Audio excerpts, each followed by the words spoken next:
first drive, then Cam Jurgens goes out, kind of stall it out. But the big thing I thought that was really different, everybody's already talked about it, the under center stuff, the play action. I think it seems like it added some more to the offense. Oh, it added to it. Jalen went 19 for 23 is how it added to it for 326 yards, 3 tutties. AJ and Smitty, Swole Batman and Skinny Batman combined for 13 receptions, 304 yards and 3 tutties by themselves. Do you think it's a conscious effort to just throw the ball downfield, or do you think they're finally starting to get everybody to really play the run?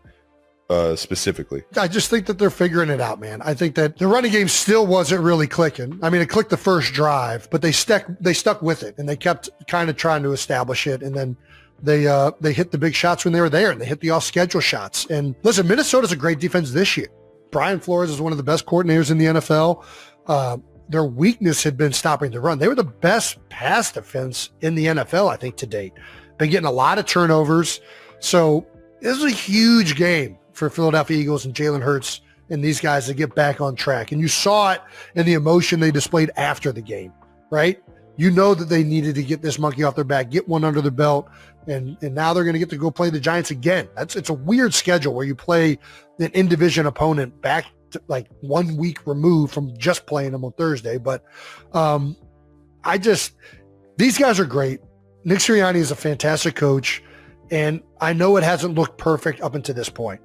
But I just got to think that these guys they're going to continue to figure this thing out. They got great players. They got great coaches.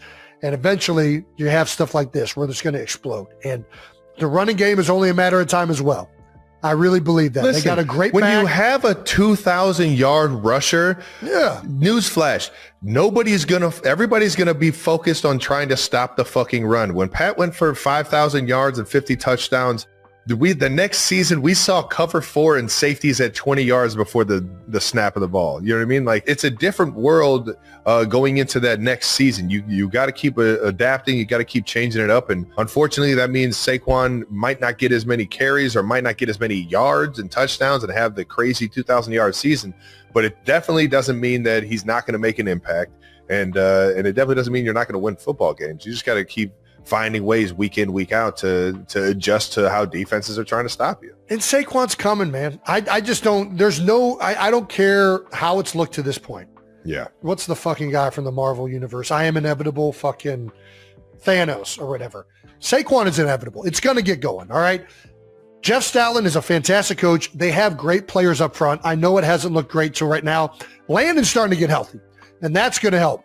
Cam got a little banged up, and that kind of stalled things out this last week. But he's going to get back there.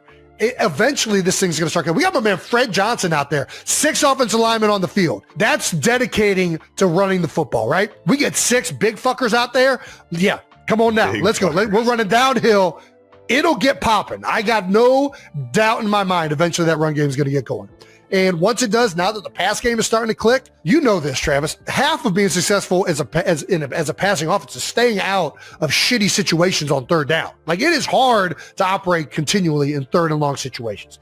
If we get that running game going, we get all these play actions off of it, whether it's the play actions under center and the runs under center, whether it's the RPOs and shotgun and the runs and shotgun, you marry all that stuff up, and I mean, it's gonna happen. I just know it. So, listen, I'm happy we got it done this week.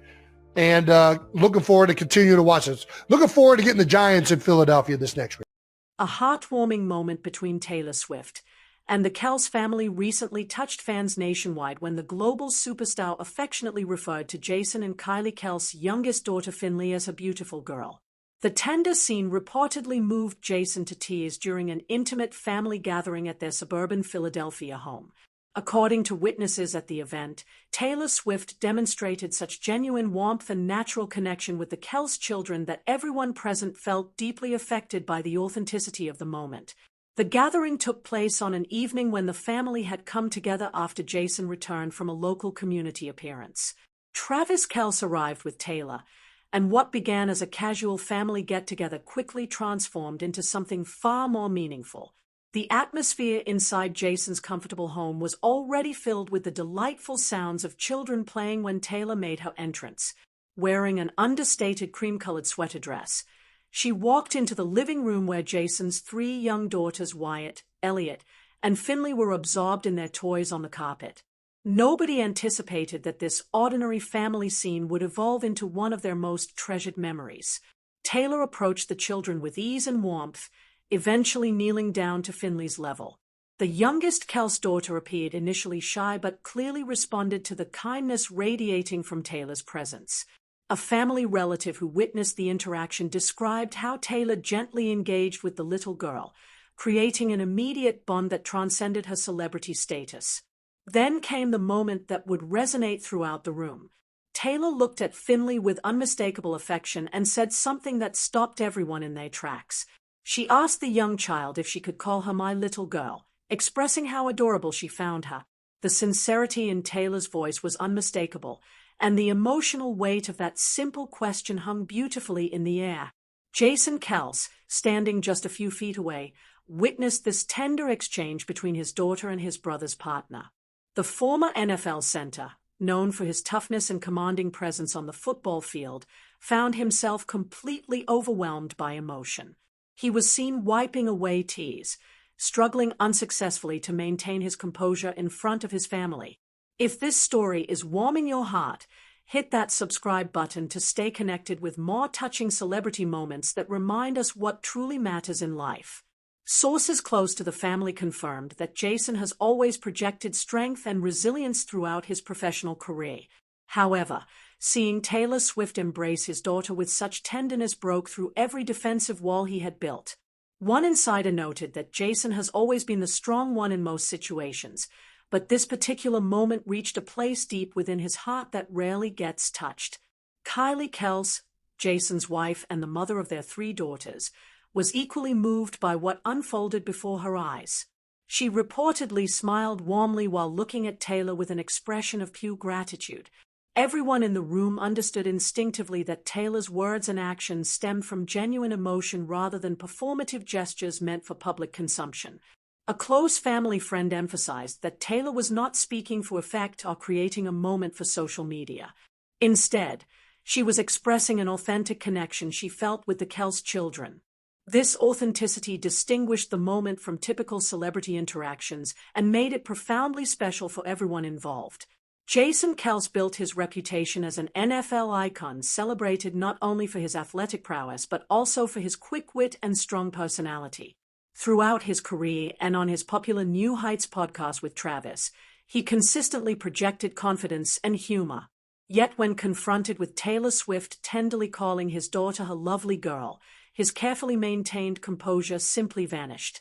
Taylor Swift has long been recognized for her deep commitment to family values despite her unprecedented fame. She has spoken publicly on numerous occasions about how much she treasures family connections and the importance of maintaining genuine relationships away from the spotlight. This gathering in suburban Philadelphia perfectly demonstrated those values in action. The evening revealed something beautiful about modern families and blended relationships.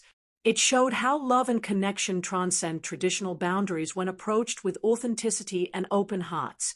For the Kelce family, this wasn't just another celebrity appearance or photo opportunity. It represented a genuine moment of human connection that will likely be remembered far longer than any touchdown or chart-topping song. Before we wrap up, make sure you're subscribed so you never miss these genuine moments that show us the real people behind the headlines. The tears Jason shed that evening spoke volumes about the power of unconditional love and acceptance within families, whether they are bound by blood or brought together by circumstance and choice.